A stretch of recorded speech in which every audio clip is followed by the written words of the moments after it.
गाड़ी तो पंचर हो ही गई है। आज तोर फेर लोग चक्कर में हमार गाड़िया पंचर होती तोरा गारा में चैन से नहीं रह जाओ की होलो बोल करे जा।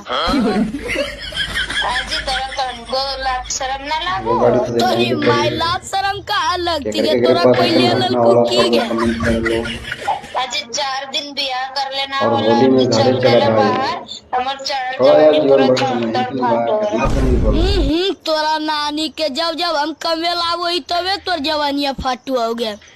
गाराम रोयू तो नहीं दे सटेल के दम भाई तो है सियन ये आवाज में लतड़ी दम मारो तो है गे। तोरी माय अबरी आवे दे छान के दूध लेबो। अरे निर्बल साहब की ना हमारे यहाँ भट्टी डाले लड़के तो का तोरा कमाए पर तोरी माय रू कारल यू तोर अजीबा जवानिया है। में बर्फा ना के ठंडा देबो। इसी मैं तरह यहाँ के खलासिया बढ़ता जरी है गाड़ी घोड़क देखते रहिए कोई लोहा लकड़ नहीं चोरबो। ऐसी तो हमरा पर दा दुश्मन लगल हो ने जानियो कलाकारी परल हो सब नहीं जीबू सबको तो टोला मोहल्ला से फंस जीतो।